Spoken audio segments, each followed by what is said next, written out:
Merciful, respected students, friend, follower. You are listening to the voice of Sarana. Our contact number is 0305631964. Dear student, I have uploaded one of lecture from applied linguistic.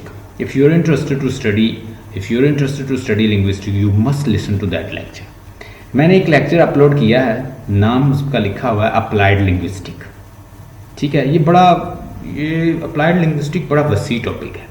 ठीक है, आप उसको सुनिएगा, आप बड़ा enjoy करेंगे क्योंकि ये 1940 में तकरीबन आया. ऐसे 1970 में सिस्टमेटिकली ये इसको एक नाम मिला अप्लाइड लिंग्विस्टिक को, और आज ये तकरीबन 50 ईयर्स के बाद इसने एक अपना नाम बना लिया. इसने अपने अंदर साइकोलॉजी को ले लिया, साइको लिंग्विस्टिक, एंथ्रोपोलॉजिकल लिंग्विस्टिक और न्यूरो लिंग्विस्टिक, उसके बाद कंप्यूटेशन लिंग्विस्टिक, इंटरनेट लिंग्विस्टिक, बहुत सारे चीज़ों को साइको सोशियो सबको इसने अपने अंदर ले.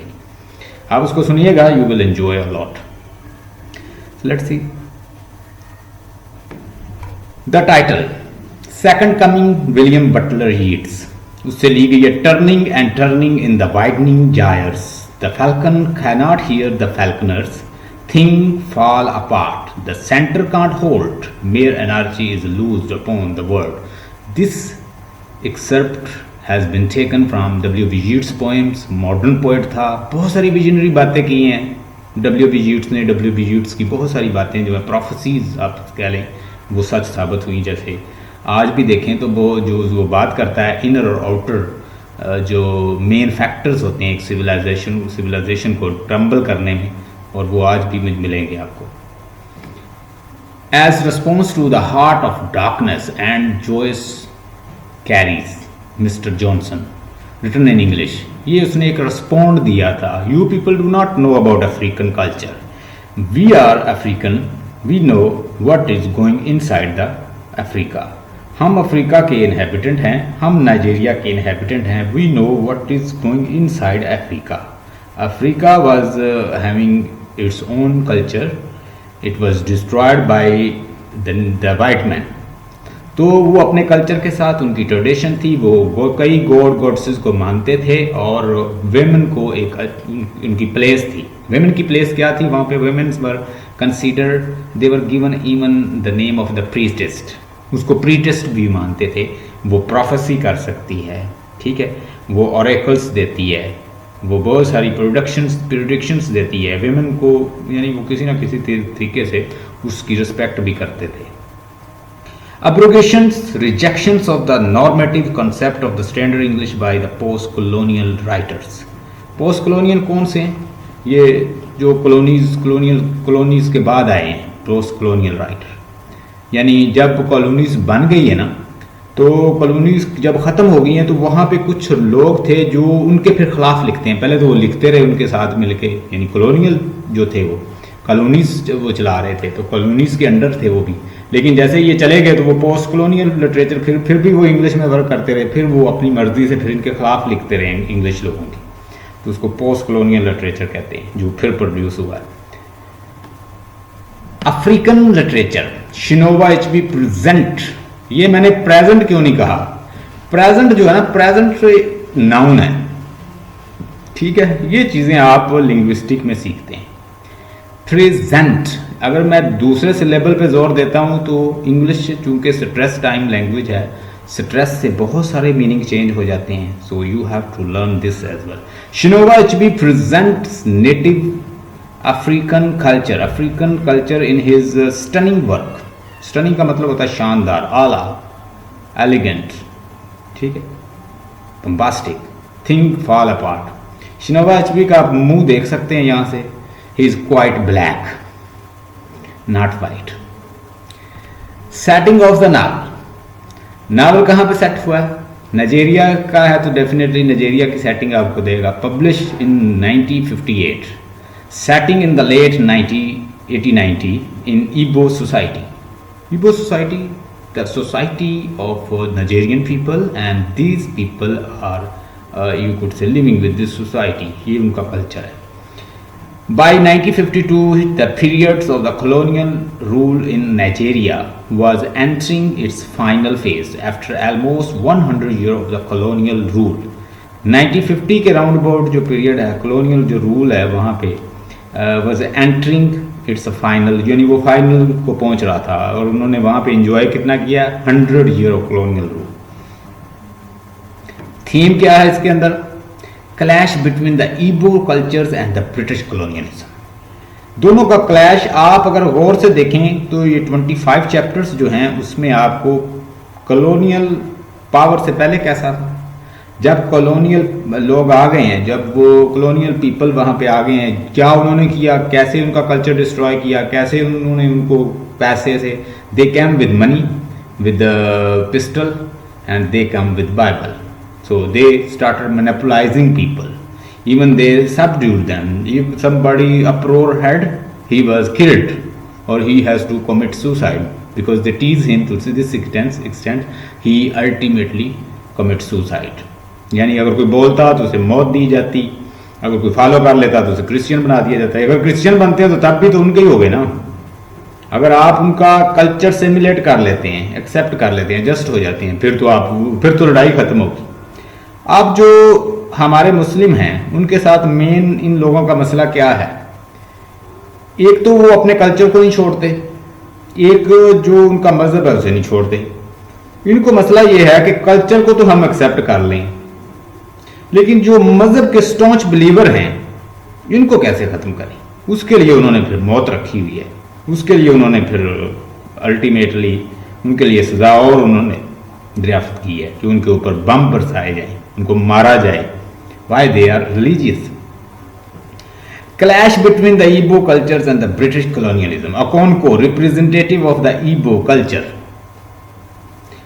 आज हम एक ये असाइनमेंट देखेंगे, इसमें आप और टोटली जो उनके कल्चर से रिलेटेड वर्ड्स हैं वो उससे सिमुलेट हो जाएंगे। दूसरी हम अकीमोफूना का कैरेक्टर और women's place in things fall apart, कि उसको फेमिनिस्ट पॉइंट ऑफ व्यू से देखेंगे। I will tell you what is feminist, what is feminism point of, feminist point of view क्या है इसका भी मैं डिस्कस करूंगा असाइनमेंट में। Okonkwo's representative of Igbo culture struggled hard to maintain culture's integrity of his people against the overwhelming power of the colonial rule। बड़ी कोशिश करता है अकोनको कि वो अपने कल्चर को मेंटेन रखे, जो उनका एक निज़ाम बना हुआ है, जो उनका जो बंच ऑफ विलजियर का वो चीफ है, तो वो सारे बंच जो हैं वो उनको इकट्ठा कर रखे, लेकिन वो इसमें फेलियर होता है, बुरी तरह फेलियर होता है। कमिटेड सुसाइड, क्यों कि वो उनका वो सामना नहीं कर पाया। He was very emotional, he does not tolerate that white people monopolize their culture, destroy their land, they construct their churches, so he could not tolerate all these things, and ultimately he killed one of the white men and he hanged himself। उसने खुद ही अपने आप को hang कर लिया। Things fall apart, deal with the clash of the cultures and violent transition का मतलब लिखें changes in life and values brought about by the onset of the British colonialisms in Nigeria at the end of the 19th century। ठीक है। Place of the novel, early experience with the colonialism from the first contact with the British to widespread British administration's trading post port of law। अच्छा, पुराना जितना भी literature है अगर आप गौर से देखेंगे, चौसर से पहले का जो लिटरेचर है तो वो मोस्टली क्या करते हैं, वो ट्रैवल करने, जैसे चौसर ने भी ऐसी इसी तरह बताया ना कि एक टेल है जैसे वो बैठे हैं तो ट्रैवल उनका नहीं हो रहा, वो फील करते हैं कि हम ट्रबल फील करेंगे इतना बोरिंग सफ़र करते हुए, तो एक दूसरे को टेल सुनाते हैं।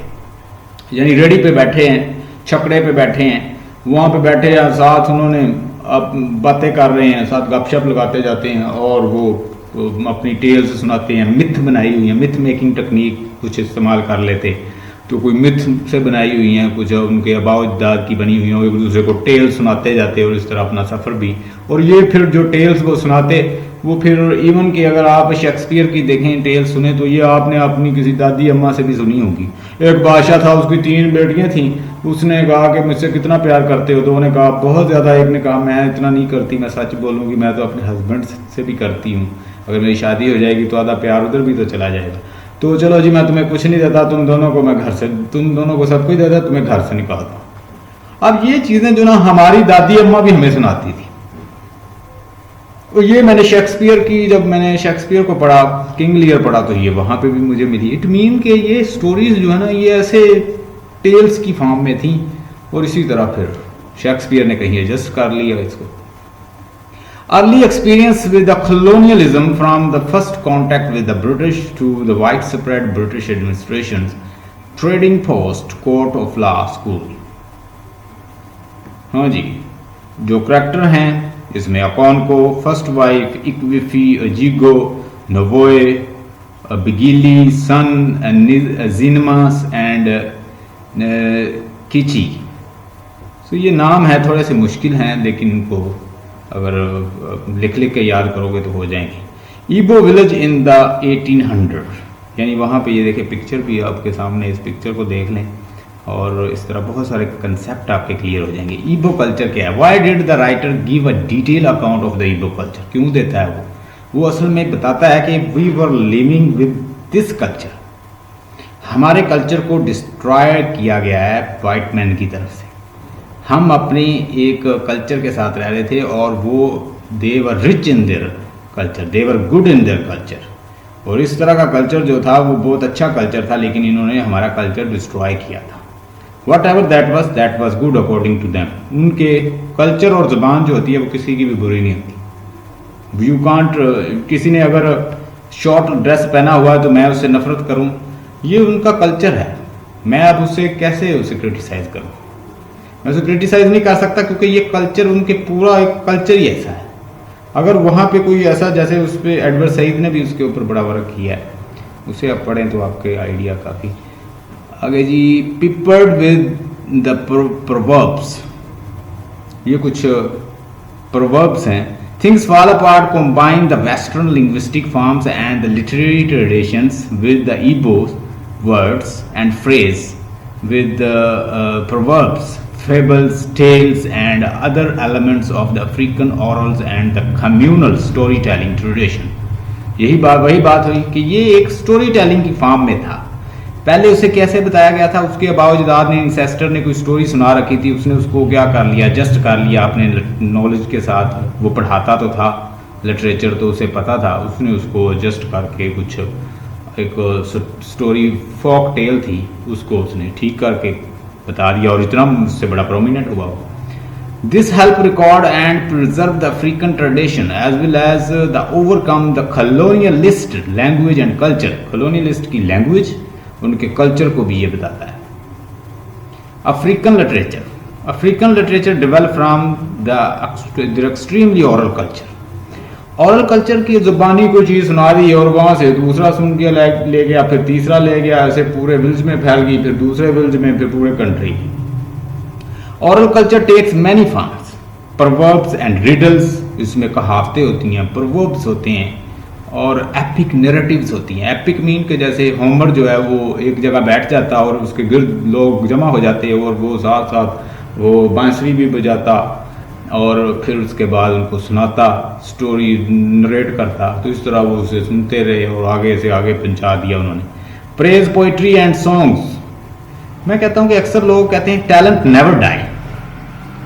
अगर टैलेंट मरता होता तो अरिस्टोटल, प्लेटो, सोक्रेटिस, इनके फलसफे अभी तक लोग भूल जाते हैं।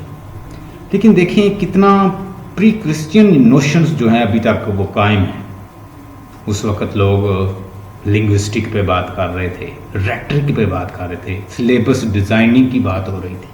अप्लाइड लिंग्विस्टिक तो अब आया ना 1940 round about and 50 and 1970 ultimately इसको ओरिजिन, इसको स्टार्ट मिला है। तो अगर देखा जाए तो उस वक़्त जो यानी क्राइस्ट से पहले का जो दौर है, उस वक़्त प्लेटो की अकेडमी भी मौजूद थी और वो उसमें वर्क कर रहा था। अरिस्टोटल ने एकेडमी बनाई, अरिस्टोटल एकेडमी, लाइसियम स्कूल। तो लाइसियम स्कूल के अंदर भी वो सिलेबस तो वो बनाता था, तो इट मीन कि वो सिलेबस तो कोई टीच करता था वहाँ बैठा के।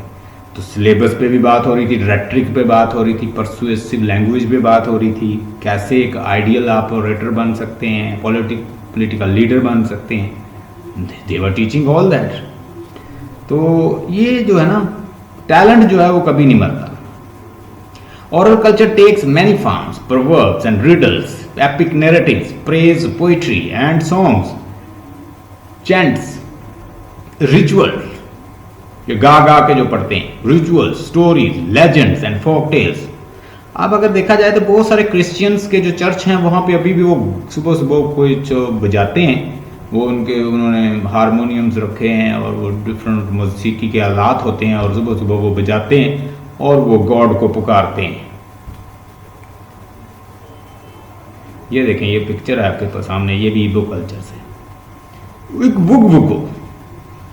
इग्बो बेसिकली ना उस अपने मुंह के ऊपर कुछ मास्क चढ़ा के, तो उसमें एक उनकी सेरेमनी है, ठीक है, तो उससे कहते हैं इग्बो।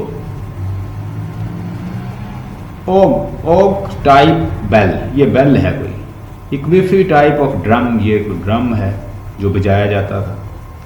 अब drum was very important part of everyday life, they were part of the religious ceremony and rituals. Ritual जो उनके वहाँ पे कस्टम है, जो मजहबी वो अपने मनाते हैं, उनको कहते हैं। तो ये देखें, इसमें वो क्या वो अपना सेरेमनीज करते हैं इनमें। Yams are the staples crops। ये क्रॉप्स जो है ये एक जितनी जिसकी ज़्यादा, क्योंकि चूंकि इसकी वैल्यू बहुत है।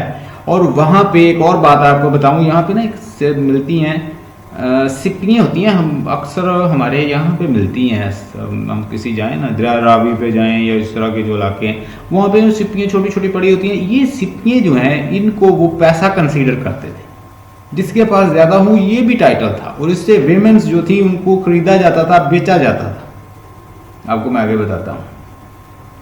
ये है वो जो जिसकी काश्त करते। Village custom life in Umuofia was very structured and daily life had many important rituals. देखिए, वो आपको कल्चर बता रहा है कि वो एक बड़ा स्ट्रक्चर उनका लाइफ था, बड़े इंपॉर्टेंट रिचुअल थे, उन रिचुअल्स के साथ वो रह रहे थे और they were spending their life, they were very happy with their culture, but they रिवाइटमेंट came and they ultimately destroyed. They were important tradition for the welcoming visitors, for attaining and respecting social status, for treatment of women, for going to wars, getting married, for settling dispute। यानी dispute भी किसी तरीके से settle होते, जैसे आज भी ऐसे होता। आप देख लें कि बहुत सारे कोई किसी का कत्ल कर दे तो वो उसके साथ रिलेशन कर लेते हैं, भाई हम आपको रिश्ता देते हैं, आप ऐसा करें कि हमें माफ़ कर। तो बहुत सारे ऐसे मामला अभी भी डील हो रहे हैं। तो उस वक्त ये उनका कल्चर था कि अगर कोई खून बहा भी हो, फिर इस तरह विमेन दी जाती हैं और फिर उसके बाद कोई बच्चा दिया जाता है, वो बच्चा साथ जैसे दिया है कीमी खूना। There important tradition for welcoming visitor को वेलकम विजिटर जो है उनको वेलकम किया जाता। रिस्पेक्टिव सोशल स्टेटस था उनका एक। ट्रीटमेंट औरतों के साथ भी वो ट्रीटमेंट करते थे। मैंने जैसे बताया कि औरत जो है उसको प्रीस्टिस जो है उसे प्रोफेसी टेलर बनाया हुआ है उन्होंने, मजहबी एक उहदा दिया हुआ है। फिर वो फीमेल को इतनी रिस्पेक्ट करते कि वो जिसके घर से जिसकी शादी होती है, अल्टीमेटली जब डेथ होती है तो फिर उसे वापस देते कि भाई ये आप इसका वो सेरेमनी जो है फ्यूनरल सेरेमनी करें। तो दे वर रिस्पेक्टिंग सम वे। ये खोला नट जो है, ये जो बादाम टाइप की चीज़ होती है, kola nut was mixed with alligator peppers and eaten. This was served as appetizers as a part of the welcoming ritual. यानी जो लोग मेहमान आते हैं उनके सामने ये नट जो है ये पका के जो है वो उनके सामने रखते और फिर वो उनसे पूछते ये कोई मशीन है, ये मशीन देखें आज भी वो उसकी पिक्चर है, इसके अंदर वो उसको बना कर देते और फिर उसे बोलते, ये बॉल टाइप है मशीन, ठीक है, और इसके अंदर वो मिक्स करके वो बनाते और वो पूछता जो आता विजिटर, भाई हमें कौन बना के देगा, हम बना कर खिलाएं या आप बना के खिलाएंगे हमें, वो जो नट्स हैं, Cola nuts. When the guest arrived, the host would ask the guest to break the cola nut। तो उसे कहते थे ये कोला नट जो है ये आप ब्रेक करेंगे या हम करेंगे। They would politely argue about who should serve the cola। तो finally the host would serve। The guest would draw chalk lines on the floors and paint his big toes toe white with the chalk। ठीक है जी। Religious ceremony। Religious ceremony क्या है उनकी? The people of the Umuofia believed in many gods and ghosts, ancestral spirits, and even believed that the certain animals were sacred।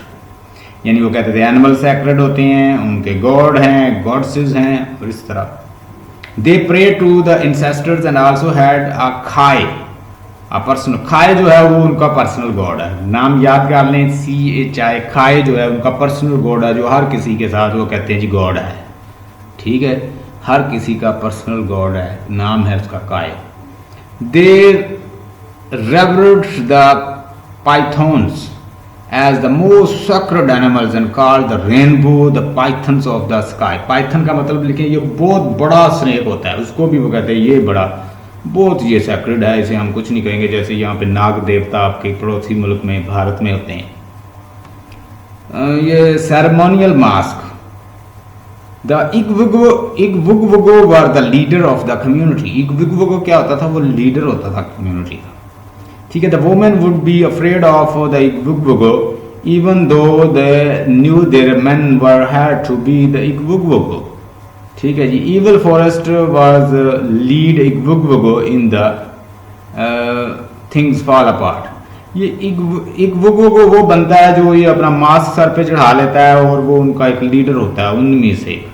औरतें फिर भी डरती रहती थी, हालांकि उन्हें पता है ये हम में से ही है कोई। And elders meetings the egwugwu are in mask, ठीक है जी। इग्वुगवुगो wearing the ceremonial mask. They would make ceremonial decisions for the Igbo peoples such as settling people dispute, deciding whether to go or war। यानी जब जंग पे जाना होता तब भी इनसे मशवरा लिया जाता है, इग्वुगवुगो जो लीडर है उनके हर एक ट्राइब का, इग्वुगवुगो। तो उसके अलावा जंगी मामला जैसे वो उनका लीडर था तो वो जाता है स्पेशली और वो उसको सेटल करके आता है। ये सेरेमनीज भी होती है इसी नाम से इग्वुगवुगो की। और फिर स्कल्स जो है उसमें पिया जाता, पानी पीना, वाइन पीना, ये भी वहाँ पे एक रवाज था। Village life. The villagers were warriors, जंगे लड़ने वाले थे, फार्मर थे, क्राफ्ट्समैन थे। जितना वो पावरफुल है उतना ज़्यादा बड़ा टाइटल है। रेसलर है, बड़ा टाइटल है, ठीक है। यम्स बहुत है, टाइटल है। ज़मीन बहुत है, टाइटल है। शीप्स बहुत है, टाइटल है, ठीक है। लड़ना, सोर्ड फाइटिंग जानता है, टाइटल है। घोड़सवारी जानता है, टाइटल है। The men's crops were yams, the king of the crops. Women crops were coco yams, beans and cassavas. तो ये कुछ उनको सबसे बड़ी क्रॉप कहा जाता है यैम को, जिसके पास जितनी हो उतना वो रिस्पेक्टेड होता है। ईबो हट, ये हट देख लें, आज भी अफ्रीका में आपको मिल जाएंगे। Belief system. Before Christianity, belief systems revolve around the one particular god named चुकवो। ये चकवो जो है, चकवो जैसे उन कौनको का जैसे नाम है वैसा ही कोई चकवो उसका जो है गॉड है और उसको इससे पहले मानते थे। Chukwu was the powerful and omnipresent god. Omnipresent का मतलब लिखें जो हर जगह मौजूद हो, उसे कहते हैं ओमनी प्रेजेंट। ओमनिशंट जैसे नहीं होता कि वो सारा कुछ जानता है और बयान कर रहा है, उसे कहते हैं ओमनिशंट। तो ये omnipresent is a god that knows everything and representation, symbols and centuries. जितने भी मजहबी मामला हैं उनमें सबसे ये बड़ा गॉड है, ठीक है। For him and he can be found almost anywhere, और ये हर जगह वो कहते मौजूद है। Also believed in many smaller deities, कुछ और भी गॉड्सेस हैं जिस पे वो बिलीव करते थे। that would compete among themselves. Kai was the god seen an individual personal life. Kai जो है वो हर किसी का गॉड है और हर किसी के साथ रहता है। जैसे हम कहते हैं ना कि फरिश्ते जो हैं हमारे एक दाएं साइड पे एक बाएं साइड पे, दूसरा उनका बिलीव है कि जो काय गॉड है वो हमेशा साथ रहता है। The people believed strongly in one ability to improve status in the present world though change. अच्छा, ये चीज़ मैं कह रहा था, ये शायद आपने कहीं देखी हूँ। इससे शायद कोई नेकलेस वगैरह भी बनते हैं, जो फीमेल हैं उनकी कोई चीज़ें भी बनाई होती हैं इनसे, वो बाज़ कोई ज्वेलरी बना देते हैं इससे। अब ये जो है ये पैसा कंसीडर होता था वहाँ पे। इसका नाम है कोरिशेल, कोरेशेल, COWRY। हाँ जी, ये समंदर के किनारे मैंने भी देखी हैं पहले बहुत, मेरे ख्याल में पुराने वक्तों में ये कहीं हुआ करती थी आम लोगों के पास, ये गांव में भी आई थिंक कहीं मैंने देखी हैं यो पता नहीं वो ये मैंने कहीं देखी है, मैं हमारे गांव में ऐसी थी, ये कुछ मिलती थी, शायद ये किसी कोई खाले के किनारे या इस तरह की प्लेस में भी मिलती हैं। Cowrie shells were used as a money in Africa. इसको पैसे के, इस इवन के औरत जो है उसको वो पैसे इसकी अवस वो औरत को बेच देते थे। They were small enough to carry and were scarce enough to be valuable, और इसको बड़ी वैल्यू दी जाती। 25 bags of the cowrie shells were paid as the bridge price, as the bride price, यानी ब्राइड की जो प्राइस है वो 25 जो बैग हैं इसके दिए जाते during the engagement ceremonies in the novel. यानी एंगेजमेंट सेरेमनी में आप ये जो कौरी शेल्स हैं ये आप दें और उसके बाद आपकी एंगेजमेंट होगी। Proverbs are the palm oils with which the words are eaten. Among the Igbo people, the art of the conversation was very highly regarded. They received their news from the town criers. ठीक है जी, language को वो बड़ी importance देते थे, अल्फाज को इस तरह। Proverbs were very important in the Igbo people. With the period of the colonization, African tradition and cultures came under the serious threat of the outside sources. अब जब कॉलोनाइजेशन वहाँ पे हुई है, अफ्रीकन की ट्रेडिशन को बहुत ख़तरा पड़ गया। कहते हैं कि जब भी कॉलोनियलिस्ट आते हैं वो सबसे पहले कल्चर को डिस्ट्रॉय करते हैं, आपकी लैंग्वेज छीन लेते हैं इस तरह की, ताकि लोगों का एक दूसरे से लोग दूर हो जाएं, उनके कल्चर को अपने साथ असीमिलेट कर लेते हैं। तो इस तरह क्या होता है, फिर उन जैसे लोग फिर वहाँ पे वो पैदा जो कर रहे होते हैं। European justifying themselves with the Christian ethics, और वो कैसे जस्टिफाई करते हैं, चूंकि ये लोग वैशी किस्म के हैं, बारबेरिक हैं, they need to be refined. इनको ज़रूरत है रिफाइनमेंट की और हम इनको रिफाइन करेंगे। And how we are going to refine them, we will be giving them new education, Bible, churches, schools, and where Bible will be taught, and ultimately they will be changed, their culture will be destroyed, they will be new Christian, and try to destroy the primitive cultures of the Africans to make them a pliable slave, ताकि उनको वो अपना गुलाम बना दे। Locust, ये locust जो हैं ये इधर भी पाए जाते हैं। अच्छा, ये जो लोकस्ट जो हैं इनको वो खाते थे। Locust are related to the grasshopper, ये ग्रास हुपर जैसे हैं। They swarms and can destroy whole field and crops, और ये किसी भी फील्ड को डिस्ट्रॉय कर सकते हैं, उसे ख़त्म कर सकते हैं, खा जाते हैं। और आप भी देखा जाए तो जो टिड्डी दल हैं वो भी इनसे मिलते जुलते हैं। टिड्डी दल जो हैं वो आते हैं और वो तबाह बर्बाद कर देते हैं फसलों को। पाकिस्तान में जैसे आए थे तो वो बहुत सारी फसलें उन्होंने ख़राब कर दी। The Umuofia consider them the delicacy to be delicacy, वो इसको बड़ा डेलिकेसी से ट्रीट करते हैं, वो इनको खा जाते थे। They gathered them in a baskets and then they roasted them and ate them, और उनको खाते रोस्ट करके। अब यहाँ पे एक बात और नोट करें कि एक सिंबॉलिक यूज किया है। लोकस्ट जो है इसका सिंबल जो उसने यूज किया है, ये वाइट मैन को उसने कहा है कि ये भी आके हमारे कल्चर को खा गए, ये याद रखिएगा। पॉन्डिंग यैम्स को किस तरह उसकी पॉन्डिंग हो रही है, ठीक है, उसकी वो बनाते हैं वो उसे बाल के, तो उसके बाद they are pounding it. Patriarchal society जैसे होती है ना, जिसमें एक बड़ा होता है, सारे फॉलोअर होते हैं, उसको कहते हैं पैट्रिचल सोसाइटी। पैट्रिची, उसमें पैट्रिची क्या है कि वो बड़ा है तो उसके अंदर जो है पूरा कुनबा जो है उसके अंदर है। Androcentric world where man is everything and women's nothing, यानी ये ऐसी दुनिया थी, ऐसा वो कल्चर था कि जिसमें औरत कुछ नहीं है और मर्द जो है वो सब कुछ हैं। वो हेड है, वो उसको फॉलो किया जाता है, चाहे वो दादा की शक्ल में, चाहे बाप की शक्ल में, चाहे अंकल की शक्ल में, चाहे शौहर की शक्ल में, चाहे भाई, बड़े भाई की, चाहे बहनोई की शक्ल में, किसी ना किसी शक्ल में औरत के ऊपर जो हुक्मरान है वो मेल है। Sins were males and females. Crops were manly and women's. Sins were male and female. Due to the marginalized roles, they were easily attracted by the new religions. अब बहुत सारे लोग जो हैं उनको वो बैनिश कर देते, निकाल देते, तो अल्टीमेटली क्या होता कि जो एक साइड से बाहर होते थे, बैनिश्ड होते थे लोग, तो वो क्रिश्चियनिटी को फिर वो भी कबूल कर लेते थे. However their role change towards the end of the novels. Women folks rural work force है, लाइफ गिविंग पावर है, और Nneka mother is supreme said by the Uchendu. और उसके बाद women knows the secret life since they are the source of life. क्योंकि ये जन्म देती है तो इसलिए ये बहुत सारे सीक्रेट जानती है, तो वो औरत की इज्जत भी करते थे. और फिर वो कहते थे कि औरत को खास दिनों में नहीं मारना चाहिए, जैसे वो मारता है तो वो उसे जो बिरका है वो भी उसे समझाता है कि it is wrong, you should not beat. A child belongs to father. Child जो है वो बेटा किसका है? फादर का, ना कि मदर का. आगे जी, varying interpretations of the masculinity. Masculine होने की क्या अलामत है कि यू शुड नॉट फियर. पहली तो बात, आप डरे नहीं, आप लोगों को मारें, आप कत्ल करें, आप बहादुर हूँ, आप अच्छे रेसलर हूँ, आप फाइटर हूँ, आप अच्छे बदमाश हूँ. ये सारी जो सिंबल हैं ये अच्छे मर्द होने की.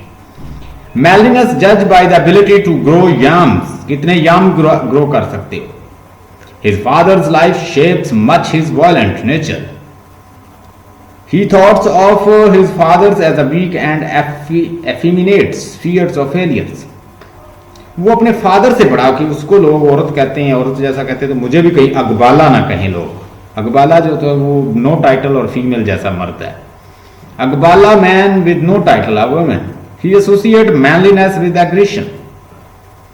मैं जो अग्रेसिव जितना है वो उतना ही अच्छा मेल है.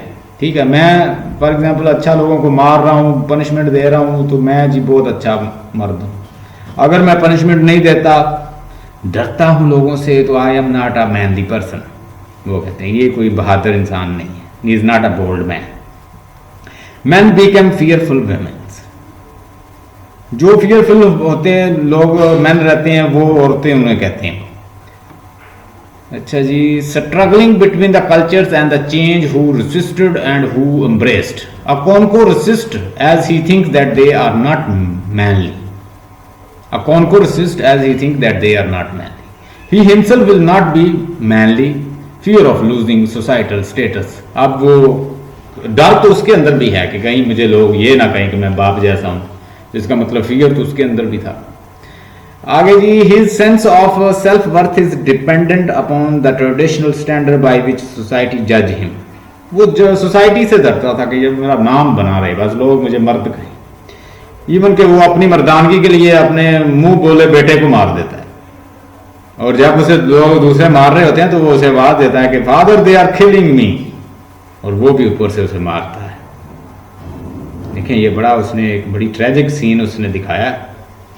He aspires to win the fourth title, which would be the denied to him with the new strength of society. घर में कुत्ता रखा हो ना, उससे बिलीव में कोई मारे तो बंदा, मैं कहता हूँ कि इंसान की आंखों में आंसू आ जाए. उसे वो सामने मारने नहीं देता, तो कैसे उसने अपने बेटे को, जिसको बेटा की तरह पाला, और उसने खुद मार दिया. Outcast embrace the new religion. जो आउटकास्ट होते हैं, मिसाल के तौर पर कौन को, जैसे को किसी को बैनिश कर दिया तो वो भी क्रिश्चियन बन जाता, उसे वो आसानी से खरीद लेते. एक फैमिली है, उनको वो आउटकास्ट कर देते हैं, एक्स कम्युनिकेशन उनकी कर देते हैं, वो बाहर जाके क्रिश्चियन बन जाता. They were enjoying the more elevated status, और वो बड़े क्रिश्चियन बन जाते हैं. They found a refuge in the Christian value system. Christian जो है वो उनको गले से लगा लेते हैं. Women also embrace the new values. Language is a sign of culture. Traditions are based on the storytellings and language.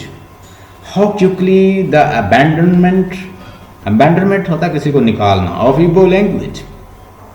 For English could lead the to eradication of these traditions. Peppered with Igbo words to show the superiority of the African language. Igbo language is too complex for direct translation into English. HB intended it to be read by the West, then his fellow Nigerian. और ये चाहता था कि लोग जो हैं maximum जो हैं वेस्टर्न भी पढ़ें इसको. Symbols, locust. लोकस्ट क्या है? लोकस्ट चैप्टर, लोकस्ट डिनोट करता है वाइट मैन को जो आए और उन्होंने डिस्ट्रॉय किया कल्चर को। याद रखिएगा ये एक सिंबल है, and this symbol shows that the white men, they are coming in Africa, they are destroying, the killing and ultimately overlapping their country. The fact that the Igbo people treat them show how harmless they take them to. Harbinger, हारबिंजर का मतलब लिखें future बताने वाला, future events को जो जान सकता है उसे कहते हैं harbinger. Harbinger to survey the land they settles, white compared with the locust, ये चैप्टर के नाम भी साथ लिखे हुए। सिंबल ऑफ फायर चैप्टर 17 है, रोरिंग फ्लेम है, फ्लेमिंग फायर है, living fire begets wood important ash, Okonkwo physically and emotionally destructive, physically जी किल, एकीमेफूना को किल करता है, और जीडोज का सन है, ठीक है जी, जीडो के सन को किल करता है। हेड मैसेंजर है, उसको जो उनका मैसेंजर आता है उनको किल करता है, हिमसेल्फ अपने आप को। कितने बंदे उसने मारे हैं, पहले तो वो अकीमफूना को उसने मारा, फिर जीडो के बच्चे को मारा उसने, जब वो शराब पी के तो फायरिंग करता है। हेड ऑफ मैसेंजर उसके पास आता है, उसको मार देता है, अपने आप को मार लेता है, और suppress his fondness for Ikemefuna and Ezinma in favour of the colders and masculine aura. Importance of kinship, which thing fall apart, chapter 15 and ये kinship को बताते हैं ये चैप्टर, जो इसमें आप पढ़ सकते हैं। और उसके बाद depictions of the white man's the piece of the chalk, leprosies and two instances, उसके बाद albinos, locust, green men's, खाए, खाए क्या है, a man says yes, the kai say yes। काय का मतलब लिख लें, ये गॉड है, पर्सनल गॉड, जो हर इंसान के अंदर, वो दूसरे लफ्जों में वो कहते हैं हर इंसान के अंदर गॉड है। A man can not rise above the status of his काय, काय mean God, personal God. Animal imagery है, एनिमल एनेक्डोट, एनेक्डोट का मतलब लिखें छोटी छोटी स्टोरियां, उसको कहते हैं anecdote. Love of the pythons, large scan को कहते हैं, लार्ज एक स्नेक है उसको कहते हैं पाइथन। कॉन्फ्लिक्ट जो है वो जनरेशनल कॉन्फ्लिक्ट है, अकॉनको वर्सेस यूनुका, अकॉनको वर्सेस नोवोए, कल्चरल ईबो और वेस्टर्न कल्चर की लड़ाई है, ठीक है। ये सारे क्वेश्चन आ सकते हैं, ये इसीलिए मैंने बनाए हैं ताकि ये आप लोग इनको देख लें कि आपने फिर उसको आंसर कैसे करना है, कैसे आंसर तलाश करना है। कल्चरल का पूछ ले तो आपने बताना है कि ईबो और वेस्टर्न का मसला था। जनरेशन से रिलेटेड पूछे तो कॉनको और यूनुका, मॉडर्न और जो अब एक न्यू जनरेशन है, पुरानी यूनुका और कॉनको नोवोए। जेंडर का मसला है कि अकॉनको और उसकी वाइफ, उनको भी मारता है। इनर अकॉनको हिमसेल्फ, अंदरूनी कन्फ्लिक्शन भी है। Clash with his own cultures, so deadly love, beat Ojiugo during the week of peace, killed Ikemefuna, यानी ये वो कहीं कहीं वो खुद भी अपने कल्चर को डिविएट करता है। अब ओजिगो को उस वक्त मारता है कि जो पीस के दिन होते हैं, नहीं अलाउ नहीं है लेकिन वो मारता है, इसका मतलब मजहब को भी नहीं मानता। अकीमफूना को कत्ल कर देता है, मैसेंजर को मार देता है। Suicide despite his culture domination, उसके कल्चर में ये अनहोली है कि वो खुद को कत्ल करे लेकिन वो कर लेता है, यानी ये उसके करैक्टर के अंदर कंट्राडिक्शन है।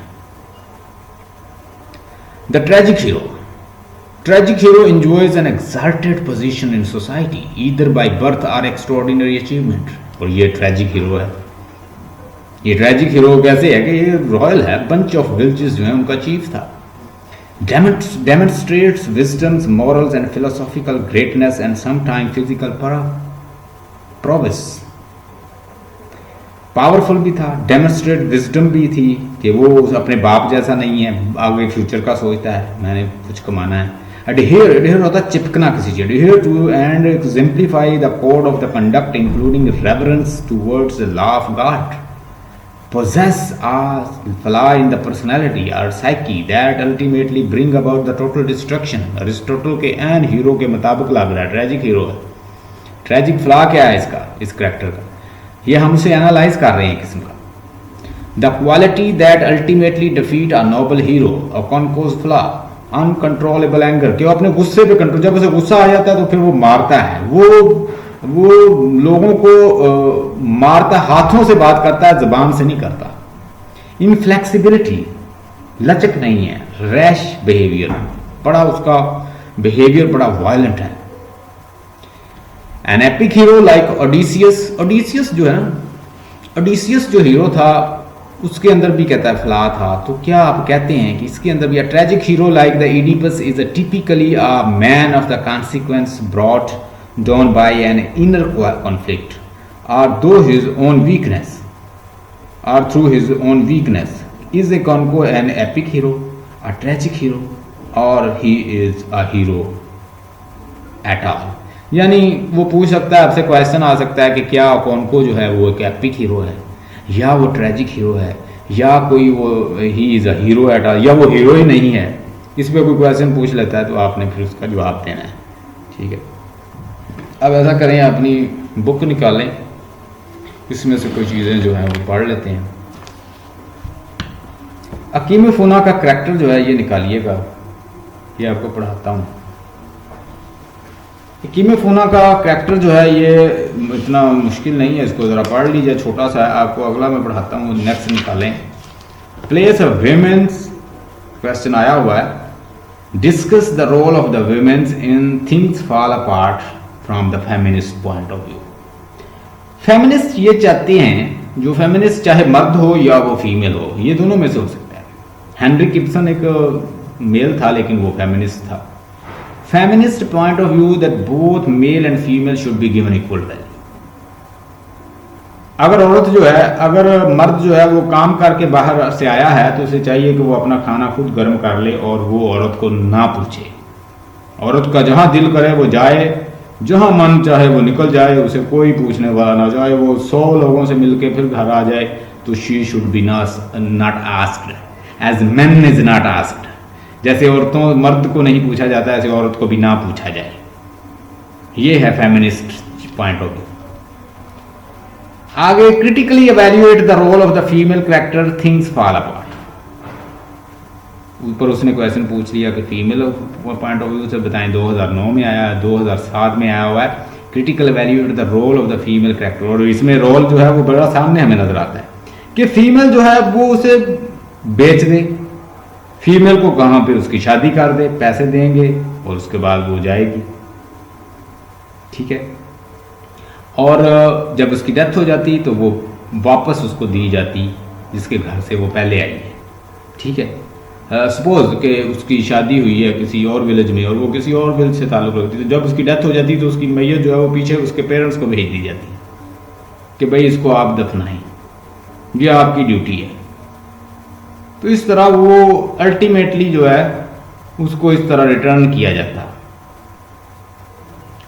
ये था। फिर उसको प्रीटेस का भी एक रोल दिया हुआ है कि वो चूंकि लाइफ गिवर होती है, बर्थ देती है, तो वो बहुत सारी लाइफ के बारे में बातें जानती है, तो इससे पूछें, वो आपको बताएगी विजन भी। और औरत, मैंने देखा है कि औरत की जो भांपने की जो होती है ना, किसी को हालात को भांपने की और इस तरह की चीज़ों की, वो कहते हैं ज़्यादा है किसी हद तक, कि वो जांच लेती है काफ़ी चीज़ों को। कोई रेयर केस हो सकता है कि जिसमें वो धोखा खा जाती है, लेकिन she knows lot of things, उसे बहुत कुछ पता होता है। लेकिन औरत बेचारी चूंकि प्यार की भूखी होती है, तो वो प्यार से उसको जो है मेल जो है वो सड्यूस करता है।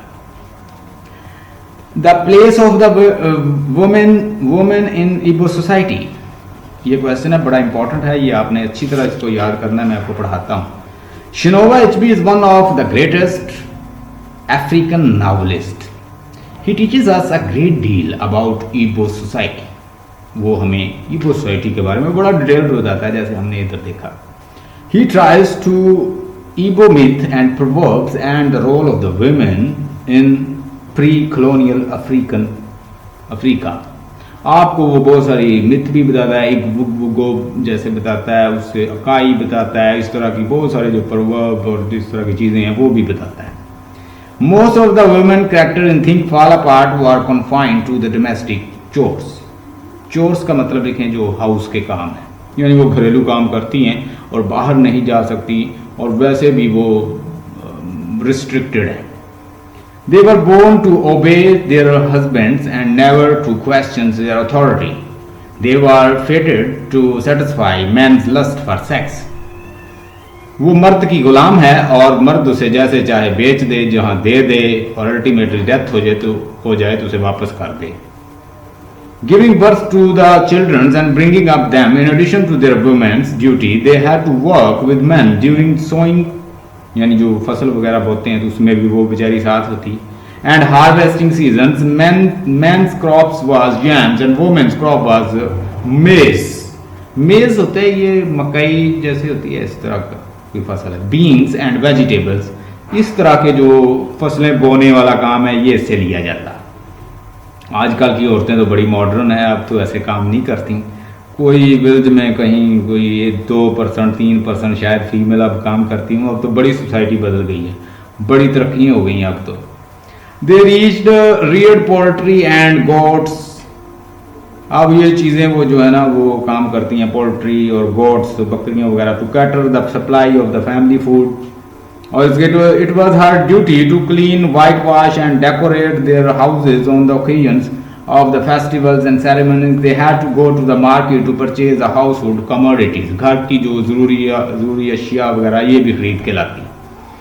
Women were allowed to take part in their tribal meeting, were not allowed. यानी ट्राइबल मीटिंग में जो इक्विको या दूसरी जो मीटिंग्स चलती हैं या वो सेरेमनीज हैं, इसमें इजाज़त नहीं थी कि फीमेल जाएं, और वो वैसे ही खौफजदा रहती हैं, पता नहीं वो कौन आए हुए हैं.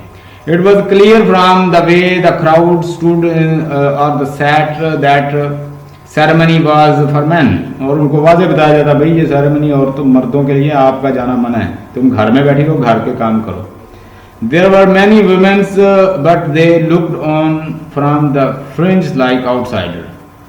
अब बहुत सारी औरतें थीं जो they looked on from the fringe like outsider, और वो आउटसाइड से ही चीज़ों को देखती.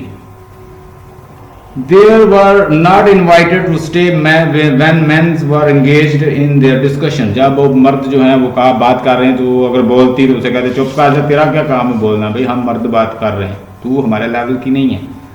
They did not form part of the masquerades and representing the judiciary and ancestral spirits.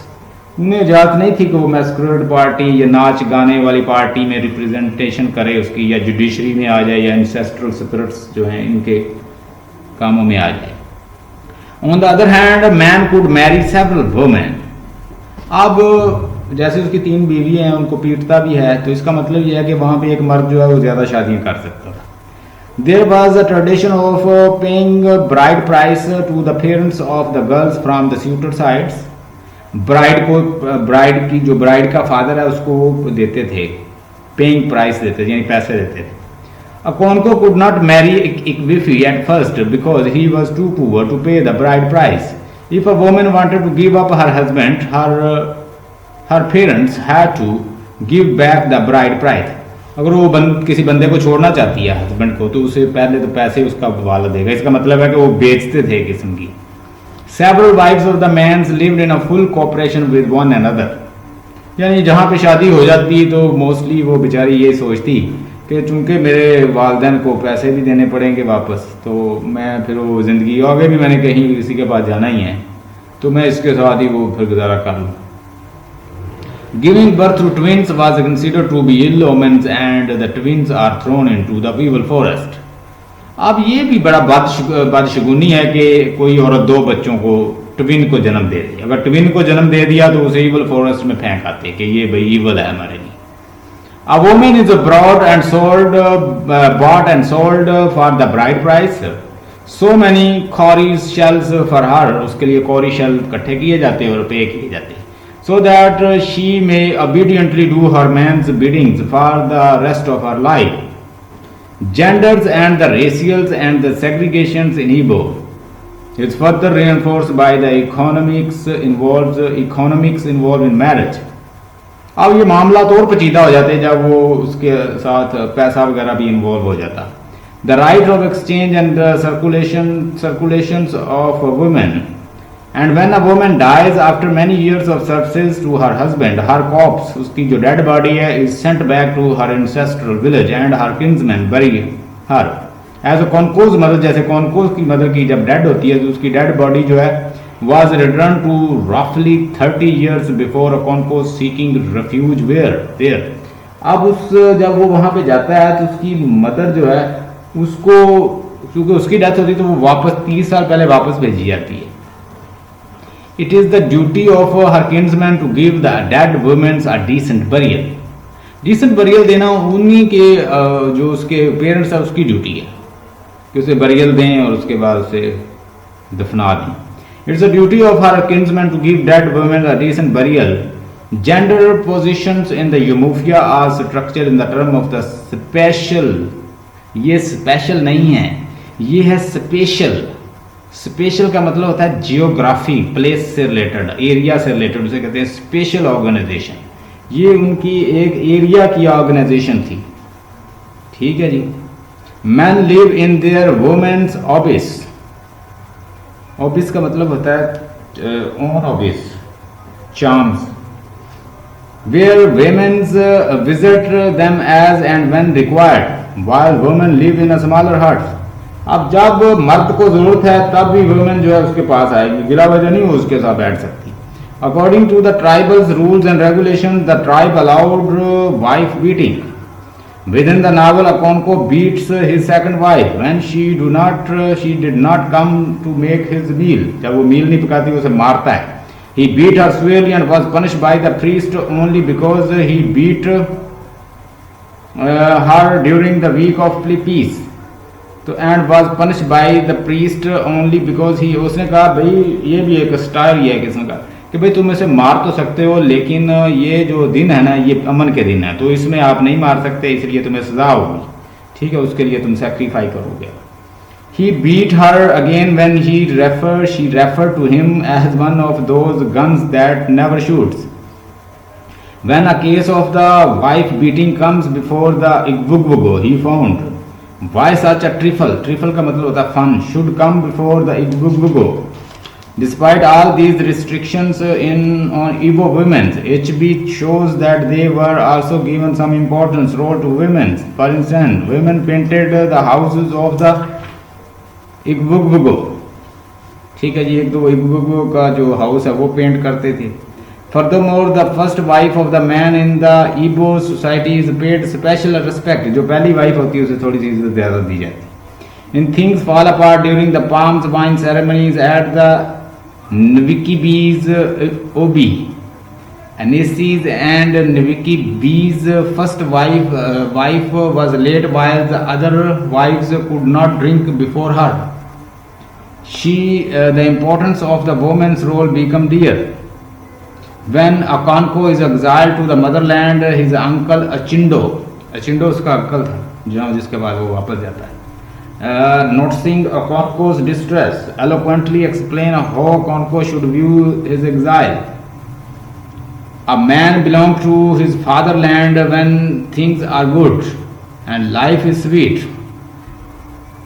But when there is a sorrow and the bitterness, he finds refuge in the motherland. अब देखें, चूंकि mother जो होती है वो ultimately सहारा देती है, बच्चे को पास रखती है, तो जब भी मुसीबत आती तो वो जैसे कहते हैं हम अपने नाना अबू के पास जा रहे हैं, हमारे फादर ने हमें पनिशमेंट दी है तो हम यहाँ नहीं रहेंगे, तो वो फिर शेल्टर कहाँ पे लेते हैं, जाके उधर.